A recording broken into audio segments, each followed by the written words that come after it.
Welcome to The Claw. I'm Eric Holtzclaw, Chief Strategist at Liger. The Claw is the marketing podcast for C-suite executives. I'm joined today by Jason Kramer. He is the founder of Cultivize. Jason, thank you so much for joining me. Thank you for having me, Eric. Yeah. So where in the world are you coming to us from? I'm coming to you from the Hudson Valley, which if people don't know, it's in New York, but it's more of the country-esque side of New York. Ah, the countryside of New York. Got it. You know, not quite far up to like Buffalo. Yeah. It's still about 7 hours from me, Okay. but it's about an hour and a half from Manhattan. Nice. So tell us a little bit about Cultivize. What do you do on the daily basis, and what does Cultivize focus on? So Cultivize, kind of like the name might imply, like, you know, it's cultivate and seize relationships is really what we're about. So we're in the business of helping companies, similar to a little bit about what you do, finding the right tech stack, but specifically for CRM. Okay. For those that don't know CRM is simply, in our definition, a way to connect your contacts, whether they be prospects, customers, even vendors and partners, with your sales activities, and also with your outbound and inbound marketing activities. So for us, it's helping companies find that right sweet spot of technology and then building a strategy to help them identify, nurture, and convert leads to customers. Nice. Yes, a very important part of the equation.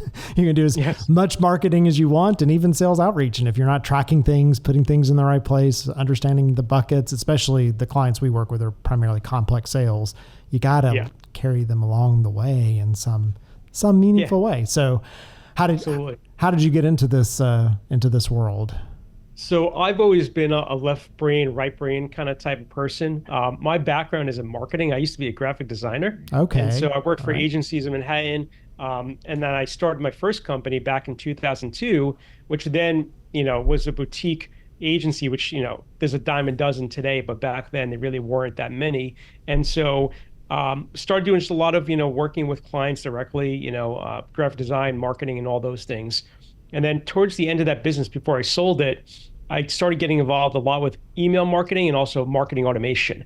And I started to, you know, that light bulb went off for me, Eric, where, like what you just said before, so many companies are spending so much time and effort, whether it be trade shows or webinars or other marketing, to generate leads, but they were doing a really crappy job at tracking those leads and putting a process in place to convert them. And so I was at that point a little burnt out of my career of graphic design, to be perfectly transparent, and I was looking for a change. So I sold that business, started Cultivize about 6 years ago, to get out of the world of, you know, inbound marketing. And now we're really more focused on the outbound, you know, communication side of things. Interesting. So you and I have the exact reverse careers. So I started off as a technologist who became a marketer. So it's kind of, nobody ever gets to any of these paths in a very That's true. And way. I would say also we're a rare breed. I think that most people I talk to, at least I know the competitors we have, and it's unlikely you find people that are really into the technology and understand it, and also into the marketing. It's not a common thing, I would say. I don't know if you agree or find that same. 100%. Yeah, when we go into companies, we intend to take over their MarTech stack, and the technology group is always like, please take it away from us. I don't understand why the marketing people keep asking for things. We already built them a landing page. Why do they need another one? You know, those kind of things. Right. So, but from a graphic design to where you are, were you always interested in technology? Because you need to know, you know, how those things map up and which ones to select. Yeah. Like, what was the background that got you into that space? Well, I was always like, I'm a very handy person. I'm like, you know, the guy that owns the house and, you know, only has to call the contractor if it's like, you know, plumbing or electrical. And I think I'm going to like just create a lot of damage. Right. You know, my wife's like, just call the professional. Yeah, right. But, you know, so I've always been involved in, even as a young kid, like just building things, you know, Legos and all that stuff and computers at an early age. So I always had a fascination for it. And it was just really appealing, just the idea of organizing things, I think, is what led me to the world of CRM. Just there's so much data, and how do you manipulate the data? How do you segment it, control it? How do you leverage the data? And because I'm a process-oriented person, even just using, you know, teamwork to manage our projects and other tools and software, it just led me down that path where I was like, this is exciting and it's different, and there's no two clients that are really exactly the same that have similar problems, but the execution is always slightly different. Well, it must mean you love complex problems, because anytime we end I up in do. that side of it, it's a very complex thing that's trying to be Oh yeah. unraveled or solved. Yeah. So Uh, how do companies end up at your doorstep? Like, what is the, what do they say they're looking for versus what maybe they're really, what they really need? So yeah.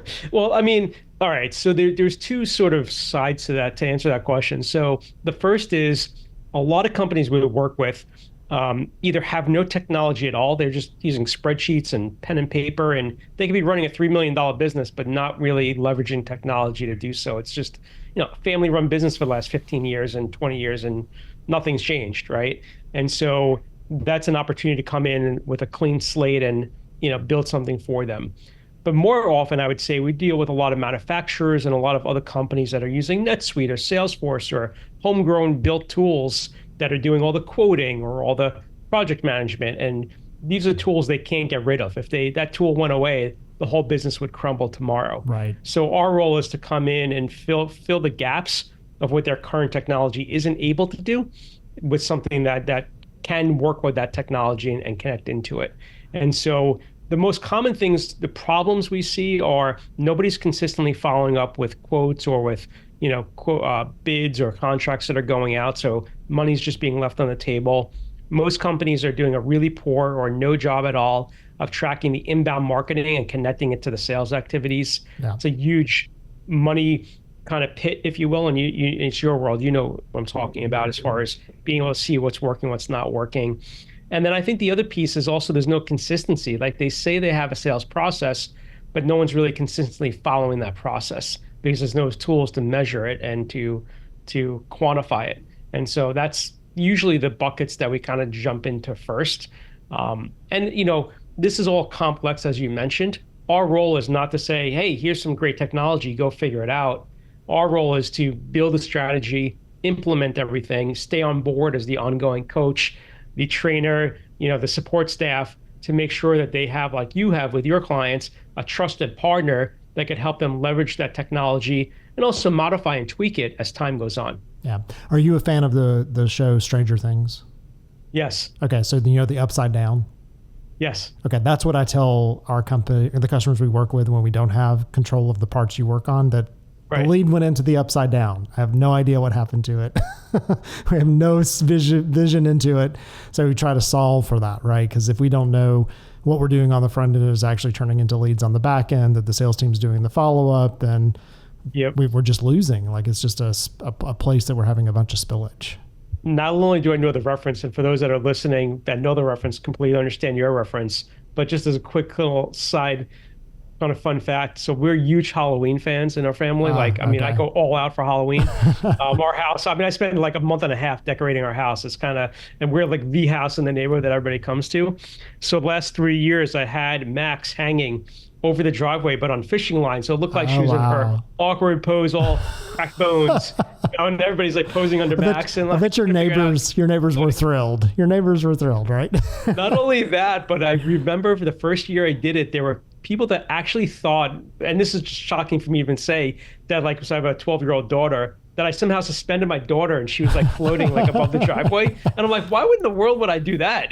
Like that's just cruelty, Oh, wow. But so needless to say, Stranger Things is a big favorite in our household. Yeah, that's what we use for any of that stuff. When we send the link, because you have this beautiful website, you've done these digital properties, you're running all these ads, you got all this stuff going on. It's getting handed over to a salesperson, but you have zero or very little visibility into what's working and what's not. And you also run into these situations where the marketing is like, they're not doing anything with the leads, and sales is saying they're giving us crappy leads. Well, of course, both of those are not true necessarily, but if you don't understand why on one side or the other, then you're never going to do it effectively.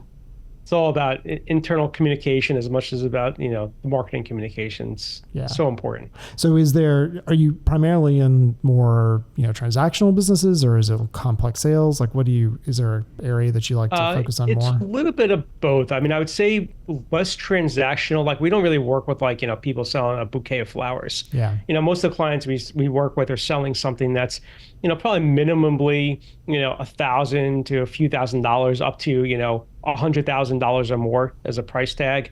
So it really does vary. but I'd say the commonality is that the sales process is typically minimally, 30 to 60 days for our clients. Yeah. It's not something where they could just close in a day or two. Yeah. It does happen for some of our clients, depending on their business.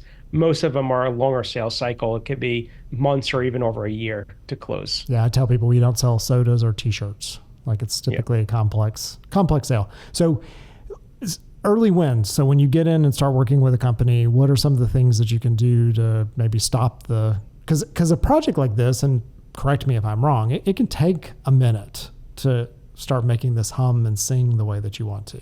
Yeah. I mean, the one thing that I'll say, because maybe again, going back to the fact that I just love processes and I've spent so much time trying to refine our own internal processes for helping clients get onboarded. I'm proud to say, Eric, that typically in 4 to 6 weeks, we have a client fully up and running on a new CRM. That's all their data in there, integrated to their website. Sales team has been trained.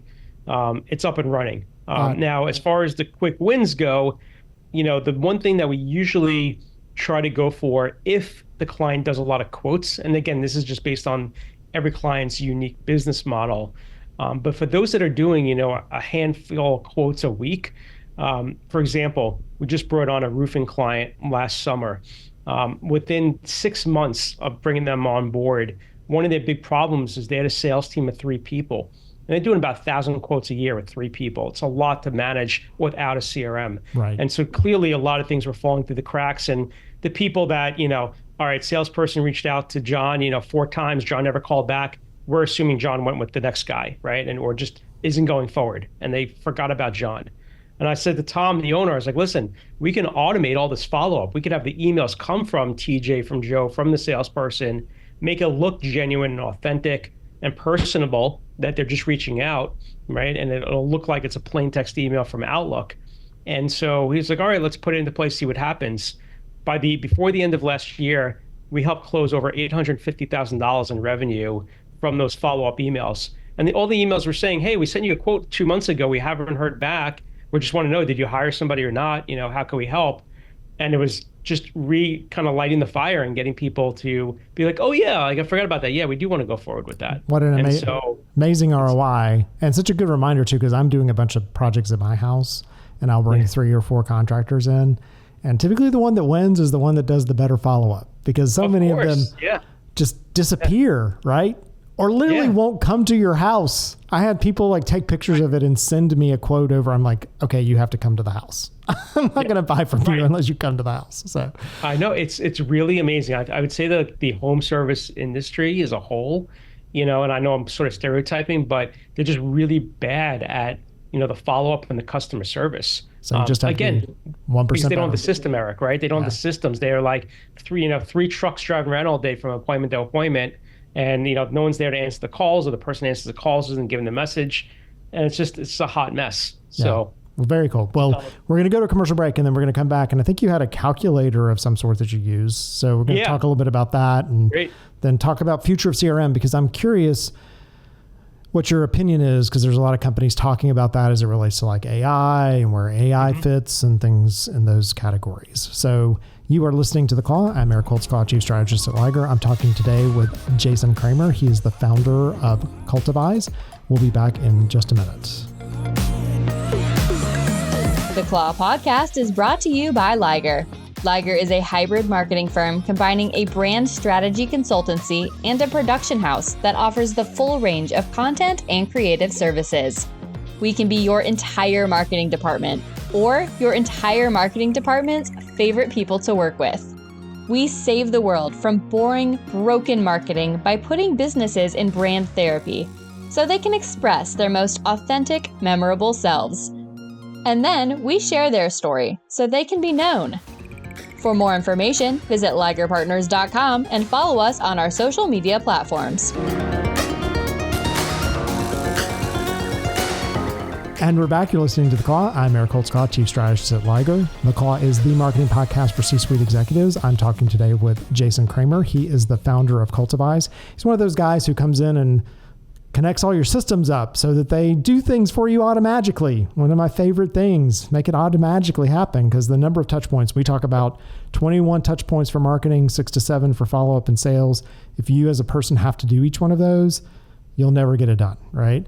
And so, Jason, you and I were talking during the break about you've got a tool that you've built that helps companies kind of look at this and when they're going to see some benefit from it. So let's talk about that. Yeah. So, the one thing in our world, and I think it's similar to yours, Eric, and even for the people listening, it's about visualizing how you can help somebody. Sometimes people need to see that visually. And so I've been thinking about building some type of, gamified tool for a while that'd be really simple and easy to use to show people that, CRM isn't just a piece of software. It can boost sales. It can make your marketing costs go down because now you know what's working and not working. And so let me just share my screen here real quick. I believe that's popping up for you here. So let's play a little sort of fun, I'll call it a game. And for those that aren't listening, you certainly come back and watch this video after. So Eric, in your world, I'll let you kind of fill in the blanks. How much do you think an average person maybe that you work with would spend on marketing each month? So if we're thinking of a franchise location, we know that we'll have some that are spending like $5,000 to $10,000 a month on marketing. All right, let's put in $7,500. Does that sound good? Yep. They typically have maybe 2 salespeople if they're lucky. All right, 2 salespeople. That was the second question. Third question is, what is their average sale price for what they're selling? So I'm thinking of a services company, and their service is like $250 every 2 weeks, so $500 a month. I don't know how you do the calculation. That sounds good. Okay. And then how many on average leads do you think they're getting per month? That would be like net new potential customers. Let's guess at 100. 100. Okay, it's a good number. All right, so now we have a button here showing my results. And so now I didn't realize it was going to be a math. See, we try to make it fun. I told you. Yeah. So for those that are seeing but aren't, I'll explain what we just did. So using the percentages, knowing that CRMs can boost sales by 29% and generate 50% more sales-ready leads at a 33% lower cost, we're able to use these numbers of saying they're spending $7,500 a month on marketing. They have 2 salespeople. Average ticket is $500, and the amount of leads per month, let's say, is 100. So we're able to sell them that they'll, as a baseline, potentially get 30 new customers a month, which is $180K a year in new business, and a savings of $18,000 in marketing. Nice. Yeah, because what we're running into with this specific client is they've seen the cost per acquisition go up dramatically because the searches in the category that they're in haven't gone up, but they've got more competition, right? So it's the person who's staying in front of that customer more often, doing the follow-up, just the block and tackle, the things that you have to kind of do to make sure that you're really being successful. So yeah. So I guess it's very interesting to me. I keep coming back to, I know you have like the engineering and design and whatever, but you've got this like math, ROI, financial mind to you too, because you have to think about it that way in order to get people to consider it. Because CRM is much about the data and the stuff that's in it than it is necessarily. It's kind of being creative with that part of what you have in your marketing ecosystem. Sure. Yeah. So talk to me about just in general, what are some trends you're seeing in your space? Some things that are new that people are really considering and thinking about. Well, I mean, I think for sure there's a lot more. I mean, AI is the huge buzz, right? I mean, it's everywhere. My just initial feeling on that, because I know it's a topic that everybody always wants to kind of hear my thoughts on, would be that it's a great tool that can do a lot of things. In fact, that calculator was built in part using ChatGPT. Now, I spent hours building it because I was prompting things and changing things, but essentially it was kind of using that, AI to build out this tool based on information I was feeding it. Right. So I think it has its purpose. Is it going to replace everything? No, I don't believe that's the case. I think that especially in your world and mine, it takes people to sell, right? No one's, a $50,000, $100,000 deal is not being done by AI, right? There has to be people involved to make that happen, and I don't think that's ever going to go away. But I do think that AI is going to play a role to make reporting more effective. I think it's going to play a role to make even idea generation more effective. There's a great tool I've been using specifically for LinkedIn called Evie AI.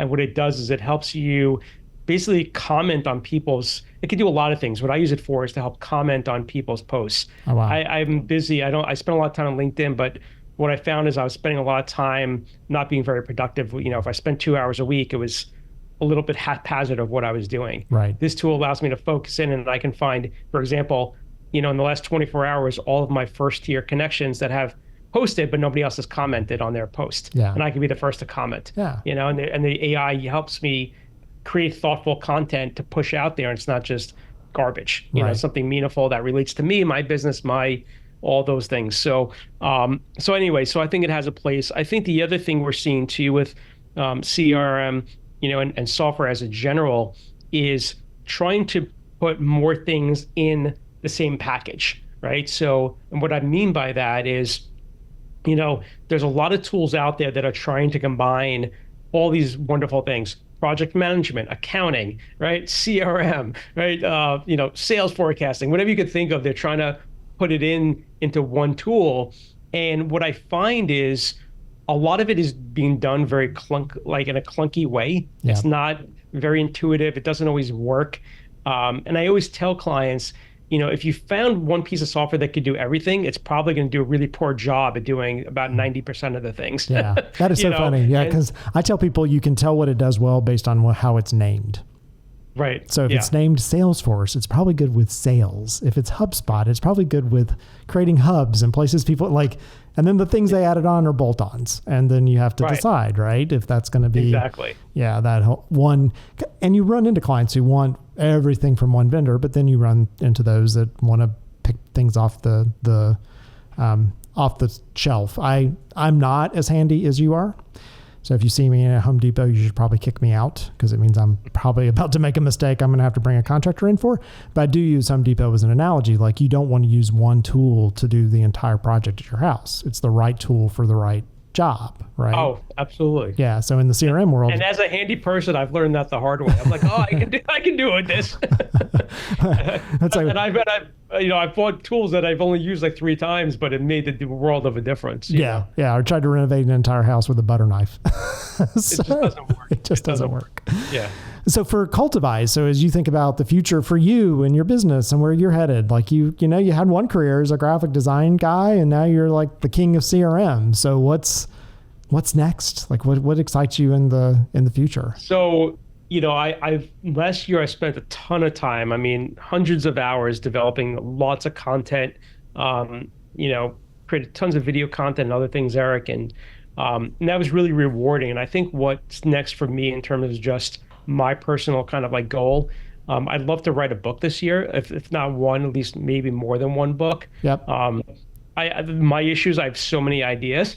Try to, kind of narrow it down on what the book would be about related to CRM, who it would be for. Is it for beginners? Is it for people that are like CMOs, that kind of like want to take, those accounts to the next level? So that's something that I'm, seeking to do. I love these, types of conversations that I'm having with you today. So I'm going to continue doing it. I've done a ton of podcasts, and I really enjoy just speaking to different people. Even though the topic is often similar, it's always based on, someone like yourself asking just unique questions that leads it down a different rabbit hole, which I love, to explore those different ideas. Yeah.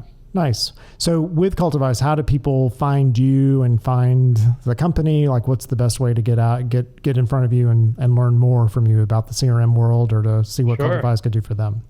Yeah, absolutely. I appreciate you asking. So you can go to Cultivize's website. The easy thing to do is go to afterthelead.com. That's after the lead, just as that sounds. On there, you're going to find that calculator that I just talked about and we just shared. You're also going to find a lot of great resources. We have several downloads, the Ultimate CRM Research Guide, which is to help you be informed on how to find a CRM and what questions you should be asking when you do your research and talk to different vendors. There's a guide in there about lead nurturing. So we call it the Lead Nurturing Blueprint. And it's really a beautiful, well sort of formulated visual reference on how to build a lead nurturing strategy to nurture your leads, to convert them. A big thing you probably know about too is lead scoring, right? Yeah, so lead scoring people is like this elusive thing. And so we actually built this whole template, which we give away for free. We have a guide for explaining how to use lead scoring in any CRM that has that functionality, and how to build that out the proper way. So lots of great resources there. So that'd be the best way. All of my social is on that landing page. as well as a link for people and your listeners specifically to schedule a call with me. I always like to continue these conversations one-on-one. So anybody that wants more information or to ask me any questions, I promise it won't be a sales call. It'll just be a friendly chat, just to answer any questions you might have, that spark your interest from today's call. Well, you say that you're, graphic design and then moved into CRM, but I think you're a marketer. You went and got after the lead.com and I like it. That's really nice. Good call. How I got that, I don't know. And I didn't even have to pay that much for it. So, and I got a bunch more, but that was the one that I was like, all right, that's a good one. That is a good one. That's easy. Yeah. Well, thanks so much for joining me. It's been a pleasure, and we'll put links to everything that you talked about in our show notes and appreciate it. So you've been listening to The Claw. I'm Eric Holtzclaw, Chief Strategist at Liger. The Claw is the marketing podcast for C-suite executives. I've been talking today with Jason Kramer with Cultivize. And until next time, thank you for tuning in.